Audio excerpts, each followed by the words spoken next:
بسم اللہ الرحمن الرحیم۔ مغفرت، رحمت، برکت کی پھوار بس ہونے والی ہے۔ خوش نصیب ہیں وہ لوگ جن کی زندگی میں ماہ رمضان آ رہا ہے اور وہ رغبت اور محبت سے رحمتیں اور برکتیں سمیٹنے کے لیے اپنی کوشش شروع کر چکے ہیں۔ رمضان سے پہلے رمضان کی تیاری کیجیے۔ محترم ناظرین، جس دل میں نفرت، بغض، جذبہ انتقام، کینہ، حسد جیسے موذی امراض ہوں، ایسے لوگ ذہنی سکون سے محروم ہوتے ہیں، اور جب تک ذہنی سکون حاصل نہ ہو عبادت میں مزہ نہیں آتا، نیکیوں کا شوق نہیں بڑھتا، اور دل میں نفرت اور کینہ رکھنے سے اللہ تعالیٰ مغفرت بھی نہیں فرماتے۔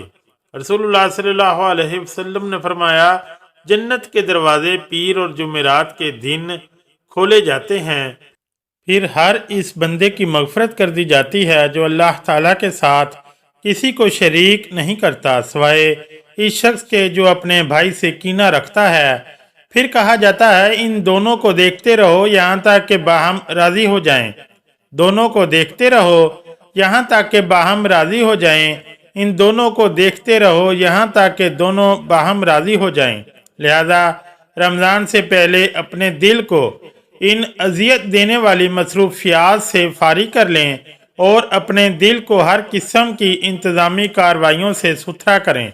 لیکن کیا کریں، نفرت، غصہ، احمد اور انتقام لینے کی آگ بہت شدید ہوتی ہے۔ تو حل بھی موجود ہے، اپنی محبت اللہ تعالیٰ سے مضبوط کریں، اور محبت جب مضبوط ہوتی ہے جب ہم قربانی دینا سیکھ جاتے ہیں، اور محبت ہمیشہ قربانی مانگتی ہے۔ یہ قربانی کئی قسم کی ہوتی ہے، انا کی قربانی، وقت کی قربانی، مال کی قربانی، نیند کی قربانی وغیرہ وغیرہ۔ تو اللہ تعالیٰ کی محبت پانے کے لیے قربانی دینا سیکھیں، اپنے سارے گئے پرانے دکھ اور سکھ کے معاملات اللہ تعالیٰ کے احکامات کے مطابق کریں۔ تو اب کرنے کا کام یہ ہے کہ جن پر غصہ ہے انہیں معاف کر دیں، اور جنہیں آپ پر غصہ ہے ان سے معافی مانگ لیں۔ جن اپنوں سے آپ ناراض ہیں، نفرت کرنے لگ گئے ہیں، حسد کا شکار ہیں، ان کی طرف صلح کا پیغام بھیج دیں۔ ہے تو بڑا ہی مشکل کام ہے یہ، لیکن کر گزریں کیونکہ آپ کر سکتے ہیں۔ اگر اللہ تعالیٰ اور رسول اللہ صلی اللہ علیہ وسلم سے محبت ہے تو اپنی ناراضگی، غصہ 3 دن سے آگے نہیں لے کر جائیں۔ رسول اللہ صلی اللہ علیہ وسلم کا بتایا ہوا طریقہ اپنائیں۔ سلام میں پہل کریں، قریب کے رشتے ہوں یا دور کے رشتے، وہ جواب دیں یا نہ دیں، آپ اللہ کی رضا کی خاطر یہ کام کر گزریں، اور اس کا صلہ بھی اللہ ہی سے مانگیں، کسی انسان سے نہیں، اور بے شک اللہ بہترین صلہ دینے والا ہے۔ حضرت سیدنا انس رضی اللہ تعالیٰ عنہ فرماتے ہیں، شعبان کا چاند نظر آتے ہی صحابہ کرام علیہم رضوان تلاوت قرآن پاک کی طرف خوب متوجہ ہو جاتے، اپنے اموال کی زکوٰۃ نکالتے تاکہ مساکین مسلمان ماہ رمضان کے روزوں کے لیے تیاری کر سکیں۔ تمام قیدیوں کو طلب کر کے جس پر حد یعنی شرعی سزا جاری کرنا ہوتی اس پر حد قائم کرتے، بقیہ میں جن کو مناسب ہوتا انہیں آزاد کر دیتے، تاجر اپنے قرضے ادا کر دیتے، دوسروں سے اپنے قرضے وصول کر لیتے۔ یوں ماہ رمضان المبارک سے قبل ہی اپنے آپ کو فارغ کر لیتے، اور رمضان شریف کا چاند نظر آتے ہی مل کے بعض حضرات اعتکاف میں بیٹھ جاتے۔ آقا کا مہینہ یقیناً رمضان المبارک کی تیاری کے حوالے ہے۔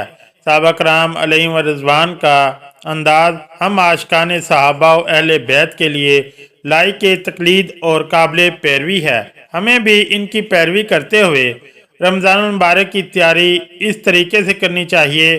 قرآن پاک کی تلاوت شروع کر دینا، اپنے اموال کی زکوٰۃ نکالنا، قرضے ادا کر دینا، دوسروں سے اپنے قرضے وصول کر لینا، اور رمضان المبارک سے پہلے ہی خود کو فارغ کر کے پورے ماہ کے اعتکاف کے لیے خود کو تیار کر لینا چاہیے۔ مگر بدقسمتی سے آج لوگ دین کی بجائے دنیا کو زیادہ اہمیت دینے لگے ہیں، اور اکثر ہی دنیاوی کاموں میں ہی مشغول دکھائی دیتے ہیں، جبکہ دینی کام اولاً تو ایک تعداد ہے جو کرتی ہی نہیں، اور جو کرتے ہیں ان کی ایک بھاری تعداد کا انداز جیسے تیسے کر کے اپنے گمان میں سر سے اتارنے والا ہوتا ہے۔ نماز، زکوٰۃ وغیرہ دیگر عبادات کی طرح روزوں کے حوالے سے بھی یہی حال ہے۔ روزوں کے متعلق ضروری دینی علم حاصل کر لیجئے۔ روزہ کس پر فرض ہے؟ سحر و افطار کے درست اوقات کیا ہیں؟ روزے کی نیت کے متعلق کیا مسائل ہیں؟ کن چیزوں سے روزہ ٹوٹتا، کن کاموں سے مکروہ ہوتا اور کن مجبوریوں کی وجہ سے روزہ چھوڑا جا سکتا ہے؟ ایک بھاری تعداد کو ان مسائل کے متعلق نہ تو معلومات ہوتی ہے اور نہ ہی کسی سے ان مسائل کا علم حاصل کرنے کی کوشش کرتے ہیں۔ لہذا ابھی سے اپنے روزوں کی فکر کیجیے اور مذکورہ مسائل کے متعلق معلومات حاصل کرنے کے لیے ابھی سے تک و دو شروع کر دیجیے۔ گزشتہ روزوں کی قضا کر لیجیے۔ گزشتہ رمضان المبارک کے روزوں میں سے کسی روزے کی قضا اگر آپ پر لازم ہے تو رمضان المبارک آنے سے پہلے ہی اس روزے کو رکھ لیجیے۔ اچھی اور نیک صحبتوں کی کمی کی وجہ سے آج کل گناہوں کا بازار گرم ہے۔ گناہوں کی نحوست قبر و آخرت میں تو ویسے ہی آدمی کو کہیں کا نہ چھوڑے گی، مگر رمضان المبارک میں گناہ کرنے پر مزید سخت پکڑ ہے۔ چنانچہ رمضان المبارک میں گناہ کی نحوست کے بارے میں نبی پاک صلی اللہ علیہ وآلہ وسلم کا فرمان ہے، میری امت ذلیل و رسوا نہ ہوگی جب تک وہ ماہ رمضان کا حق ادا کرتی رہے گی۔ عرض کی گئی، یا رسول اللہ، رمضان کے حق کو ضائع کرنے میں ان کا ذلیل و رسوا ہونا کیا ہے؟